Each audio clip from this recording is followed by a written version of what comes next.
My name is Tim Carroll. I was born on the peninsula on March the 29th, 1939, or Munson Hospital, rather, and come from a pioneering family. All four sets of my 8 great-grandparents came to Michigan, rolled up into Traverse City in the 1850s.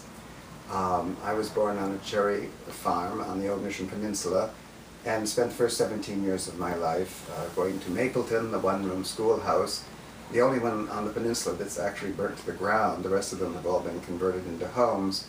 But in 1973, Mapleton, which is at the corner of Seven Hills Road and Devil's Dive, burnt and that was replaced by a single-family house. So the only thing left is the flagpole. But I had my first 7 years of education there, then 5 years at St. Francis, and then I left in 1956 to go to Notre Dame, which took a total of 6 years, and then a year studying in Trinity in Dublin, and then my overseas career started. So I was gone pretty much from 1956 until 2002, when I retired from overseas career that included posts in Nigeria, Samoa, Iran, Saudi Arabia, Haiti, Poland, Pakistan, and Russia. And then my last 5 years was at the Department of Justice. But I came back and I have restored my great-grandfather's house. That's great-grandfather Johnson's house. And I'm sitting in a bedroom of that house, and I'm surrounded by all the pictures of all 8 of my great-grandparents. So with your patience, I will take you through a little story about each of them. My mother was a Wilhelm. They were a merchant class in Traverse City, but also they had farms.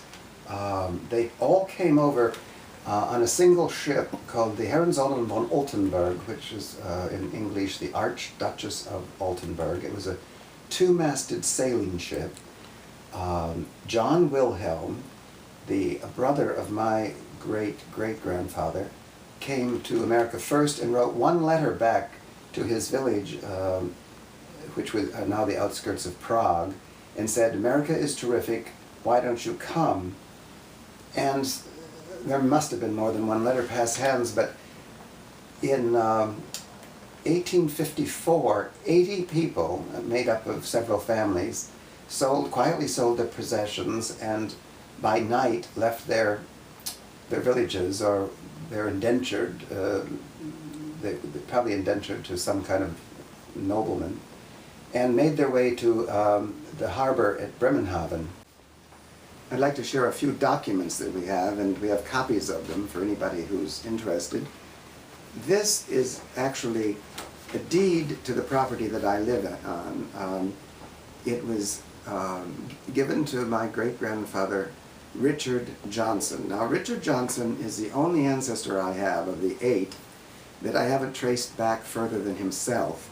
He was very cagey about his background, but I have his citizenship papers, which are here. These are all copies.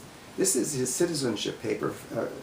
It was taken out in Malone, New York, in 1852. Now, this is interesting because Malone, New York was the hotbed of an idea called the Fenian movement.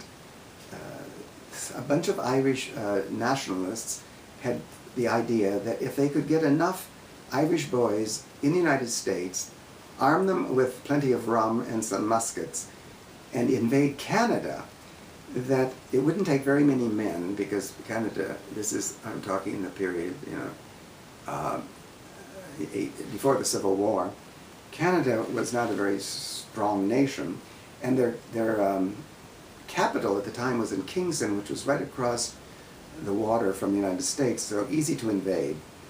And in fact, out of Malone, New York, on 2 occasions in the 1850s and the 1860s, 2 occasions the U.S. Marshals had to be called out to stop somewhere around 200 men headed for the border with their guns, and they were going to beat up on the Canadians, take over the government house, and then say to Britain, who of course still owned Canada as a colony, that they would trade Canada for Ireland.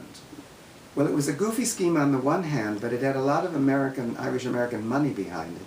So one of the things they were able to do was bring over dozens anyway, of young, willing Irish boys whose passage they would pay on one of these coffin ships, they were called, because they were really, some of them didn't make it.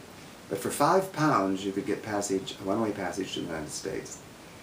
And I have a feeling that my great-grandfather, Richard Johnson, who never bothered to tell anybody who his parents were, or in fact for sure which county he came from, suddenly being sponsored by an Irishman and getting his papers.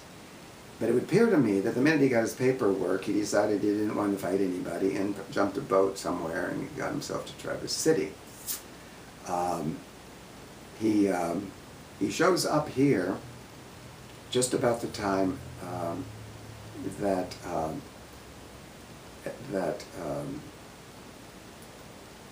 just a minute, I have to stop and think of this for a minute. Can you turn it off? Richard Johnson arrived in Traverse City just about the time his father-in-law did. Now, his father-in-law was named Captain Samuel G. Rice and had some kind of little boat that carried people in freight, of which there were literally thousands. Before the railroads, the Great Lakes was an incredible transportation network. And of course, some of the impenetrable forests, for instance, trying to walk north in Michigan, those forests north of Saginaw were filled with mosquitoes and swamps, and even de Tocqueville turned around because he couldn't deal with it and took a boat. But Samuel G. Rice had put his wife and his 5 daughters on Beaver Island while he did his work. But about that time, King Strand came, the Mormons, and out of fear that his daughters would somehow be subsumed into the Mormon church and become part of the multiple wife business, he rushed them down to Traverse City, where he found a house for them, and they settled into Traverse City, and in fact his 5 daughters went to school there, and Samuel G. Rice became the 2nd superintendent of school for Grand Traverse County, and it was singular, and I think his 5 daughters were a high percentage of the students. But there the oldest daughter,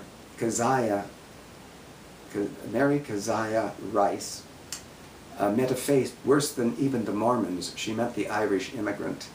And their marriage license is the 8th marriage license in the first book in the Traverse City courthouse, Liber 1, page 8 as I recall, because they were married as husband and wife on the 4th of October, 1854. We had their 150th wedding anniversary, well, now almost 8 years ago. And whether it was a shotgun marriage or not, it's not quite clear, although Samuel G. Rice was a witness and stood there while Richard Johnson married Keziah Rice. So she became Keziah Rice Johnson and was a wonderful pioneer woman by all respects. Her family came over around 1635 on a boat called the Discovery, only about 20 years after the Mayflower. But they had worked their way west generation by generation. But she was educated and a serious churchwoman. And Keziah is a Hebrew name. It was very popular with women at the time. It was one of Job's daughter's name, Keziah, and it actually means cinnamon in Hebrew. So I like to claim that my great-grandmother Johnson was one of the first Spice Girls. However, she lived a good, long, hearty life and delivered my grandmother when she was well past her 40s, which is one of these phenomenons that happen in Victorian times. But it was my grandmother, Daisy Isabel, who took care of her in her old age and lived in this house. Great-grandmother lived here and died here. Now, I was distracted because I started to show you the deed. The deed is signed by Abraham Lincoln, since it was his administration, 160 acres still surround the property here, and deeded to Richard Johnson on the 14th of April, 1864. And interestingly enough, that is exactly 1 year to the day he died. You recall he was assassinated on the 14th, but he He lived through the night and died on the 15th, across the street from the Ford's Theater in Washington, D.C. So the house was erected shortly after that, and 6 children were born in this house with my great-grandparents. And then my grandparents moved in, and 6 children were born in this house. And they had an extra room even when my grandmother was here, so the teacher at Mapleton used to board here on top of everything else. Now, it's a typical Michigan house with a 1-bedroom downstairs for Mom and Dad, and then upstairs were 2 bedrooms, and the girls slept in 1 bedroom and the boys in another. It's a design that's replicated all through these early houses in the area. And it didn't matter if you had 2 sons and 2 daughters or 12 sons and 12 daughters, they managed to make do in those rooms and grew up to be healthy, worthwhile citizens. Then my father's sister lived here for a few years by herself after Grandma Carroll died. And then when I retired in 2002, I had hired a carpenter 11 years earlier who worked full-time to restore this. I wanted to see if we could put it back to life. And it has the original plank ceilings, the original floors, and the layout is a little bit changed because I have changed some walls around to take it some out. And I had the good luck of having a number of things from my great-grandmother Wilhelm's house, including the door on my left, which was the front door of her house, and it has a double glass, it has a etched glass drawing of an angel handing down a few cherries to a little girl holding her apron out. That etched glass is as thin as my fingernail, so I had it sandwiched in between some plate glass. The door is extra wide because you had to get the coffins into the sitting room or the wakes. But the house was being torn down, and so I bought the door and the frame and the baseboard, which has fennials in the corner to go with it. So this living room, drawing room, setting room is a combination of two sets of great-grandparents. Another paper that I like is, this was done when we had the style show of the dresses we donated to the Heritage House.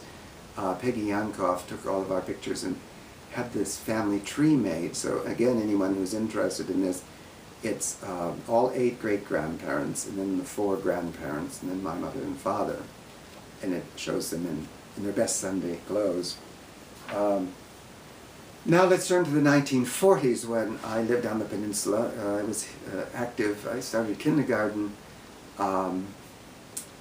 just about the same day that World War II was over. And at the one-room schoolhouse, where I know my neighbor Cal Jameson was one of the big boys when I was a kindergartner. And when you got to be a big boy at Mapleton, you could put the flag up in the morning. That was my main desire in life for several years. We also had a large globe that was suspended, a really nice globe of the world, and it was suspended on rollers, and somebody had made a large molten piece of lead to hold it down. And again, when you got to be a big boy, and if you had your work done, you could lift this lead down, and the globe would come down, and you could sort of hang on to it. And I can remember as clearly as anything in about the 5th grade looking at the world and being fascinated by it. And even on that globe, you could actually see an outline of our peninsula in the northwest corner of Michigan.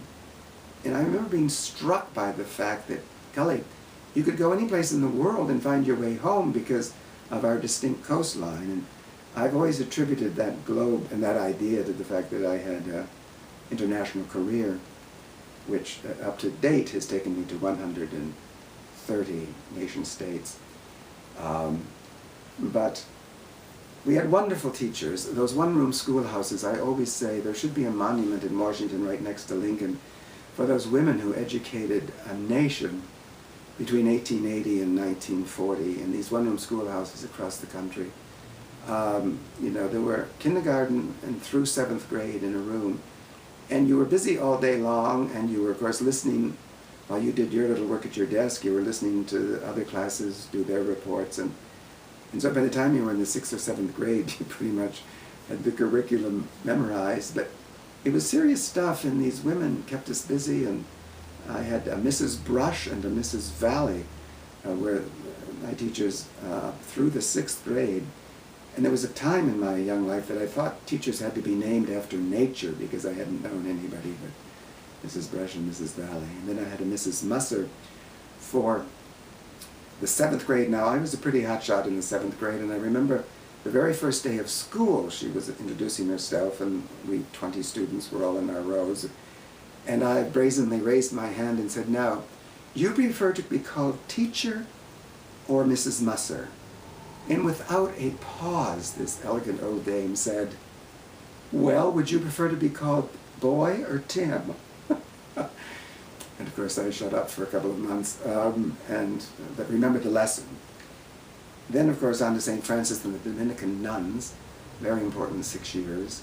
There were great nuns and there were pretty crazy nuns, but on the whole they taught us very well, very thoroughly, not only educating us in Latin and science and literature, but in conduct and civility and community service, which was a pretty radical concept in those days. The peninsula was divided very clearly in 7 districts. Totally lost on the folks who live here today, but there were 7 school districts originally on the peninsula, starting in the north, each 3 miles wide, so that, and with a school in the middle, so that no farm kid had to walk more than 1.5 miles to school.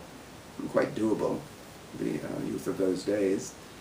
So you started in the north with Old Mission, then Ogdensburg, then there was Harbor, in the Antawana-Cropel Road, then Mapleton, Maple Grove, Stony Beach, and McKinley. People identified themselves in those districts. I refer to it as separate but equal. When the school was consolidated in the 50s, there was a little show of hands one night at the town hall or someplace about what to call the new consolidated school, and quite by chance, and after maybe a half an hour's discussion, they decided that because Old Mission had been the first school district, that they would call the whole district the Old Mission School. And so Ogdensburg, Mapleton, Maple Grove, Stony Beach, and McKinley disappeared. Now, Harbor had early on in the 30s become part of Mapleton because of the population issue. But in many ways, I like to claim that Mapleton was the center of the peninsula in the early days. The town hall was here, the Friday night dances everybody came to, the fire station was at Mapleton, the big tractor garage was at Mapleton, there was a general store at Mapleton, the big church here. There was 2 churches actually in Mapleton, the Catholic Church and the Swedenborgian Church, which is now on Island View Road, which was then called Swede Cross Road. And Blue Water Road was called Church Cross Road because of St. Joseph's there. In fact, that too happened in kind of an afternoon when they started to do mail delivery other than on Center Road, but were going to do the side roads. They decided they needed names. And again, they were sort of assigned without malice aforethought, although a lot of discussion later. Of course, the telephone wires went right down along Center Road, and they went to town on Saturdays, and then not always, but every farmer had at least 2 or 3 milk cows, every cherry farmer, and every family made their own butter. We, right up to the 60s, had 3 cows a year to handle the family's needs, making the butter and the cream and the buttermilk. And we didn't have eggs because my father in the 30s went into the mink business, which was a way to have a second income, and it dovetailed the labor intensity. The months that were involved in raising mink were not the ones involved in raising cherries, so you could use the same workmen, but double your salary. But mink are able to kill a couple hundred chickens of an evening if they get loose, and so we had to buy our eggs early on. But we would slaughter, as it was known in those days. I believe it's called harvesting now. 1 steer and two pigs a year for the family use, and that too right up to the 60s.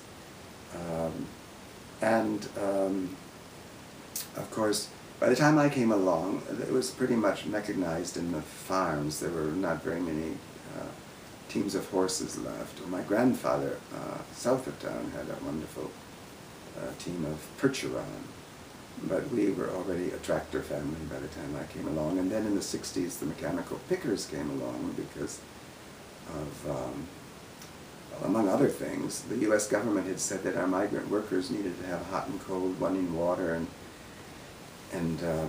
running, to upgrade the facilities, which the farmers realized for the month that they needed the labor, that would not have been cost effective. So there was a real drive to make the mechanical picker work, and within 2 or 3 years it did, and so that was the end of the migrant worker period. But it was quite lovely in the summertime. Everybody pitched in and worked from sun up to sundown during the harvest, and then we'd all run to the lake for a swim in the evening, which was enjoyed by both the pickers and the workers and the farmers. And it wasn't so bad. And in the afternoon, Saturday afternoons, because everybody picked until noon on Saturdays, all the migrant workers would go to Traverse City and spend their cash, which the merchants liked very much indeed. And that was life until 1956, when I went off to make my fortune and got back in 2002. As long as I'm around, I'll be happy to answer anybody's questions. Thank you. There's a great family tradition among the Smollers in Chicago that when Dvorak was making his American tour, that they saw a lot of him. Now, this is family tradition, but it goes like this. Carolyn Shruta Smoller, my great-grandmother, her maiden name was Shruta, and her mother's maiden name was Kurka. And so my great-grandmother's aunts, whose names would have been Kurka, married 3 interesting men. The